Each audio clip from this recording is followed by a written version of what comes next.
பல்லடம் அருகே சந்தேக மரணம் என்ற கல்லூரி மாணவி உடலை தோண்டி எடுத்து ஆய்வு செய்த போது அண்ணனே கொலை செய்த சம்பவம் பரபரப்பை ஏற்படுத்தி இருக்குது.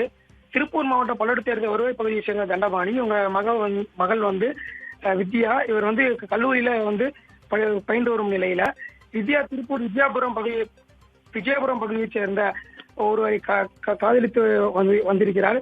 கடந்த சில தினங்களுக்கு முன்பு காதல் விவகாரம் வந்து வீட்டுக்கு தெரிஞ்சு வந்த நிலையில் காதலுக்கு எதிர்ப்பு தெரிவித்துள்ளதாக கூறப்படுகிறது.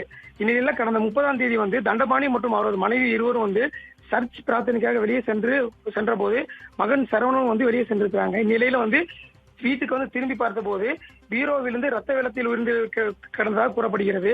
இதனைத் தொடர்ந்து 108 ஆம்புலன்ஸுக்கு அழைத்துள்ளனர்.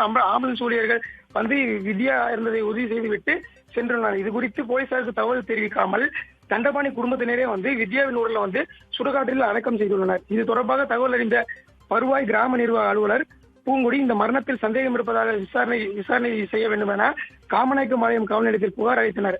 அதன் அடிப்படையில் வழக்கு பதிவு செய்த போலீசார் பல்லடம் வட்டாட்சியர் சபரிகிரி தலைமையில வந்து நேற்று திருப்பூர் அரசு மருத்துவக் கல்லூரி மருத்துவமனை பேராசிரியர் உதவியுடன் உடலை தோண்டி சுடுகாட்டிலே வைத்து பிரேத பரிசோதனை செய்தனர். இதில் வித்யா தலையில் வந்து பலத்த காயம் இருப்பதாக தெரிய வந்தது. மேலும் அவரது உடல் பாகங்களை சோதனைக்காக வந்து மருத்துவர்கள் அரசு மருத்துவமனைக்கு கொண்டு சென்றனர். பின்னர் பிரேத பரிசோதனை முடிந்தவுடன் சுடுகாட்டிலிருந்து வெளியே இருந்தது வித்யாவின் தந்தை மற்றும் அவரது அண்ணன் சரவணன் இருவரையும் வந்து விசாரணைக்காக காமநாயக்கம் போலீசார் வந்து அழைத்து சென்றனர். இதனால் அந்த பகுதியில் பரபரப்பு ஏற்பட்டுச்சு. மேலும் முழுமையான உடற்கூறு முடிவுகள் வெளியான பின்னர் வந்து தகவல் உறுதி தெரிவித்திருந்த நிலையில இது வந்து பீரோ விழுந்து ஏற்பட்ட காயமா அல்லது கொலை செய்யப்படுற தொடர்ந்து விசாரணை மேற்கொண்டு வந்த நிலையில இன்று அண்ணனை கொலை செய்த சம்பவம் வந்து அப்பகுதியில் வந்து பெரும் பரபரப்பை ஏற்படுத்தியிருக்கிறது.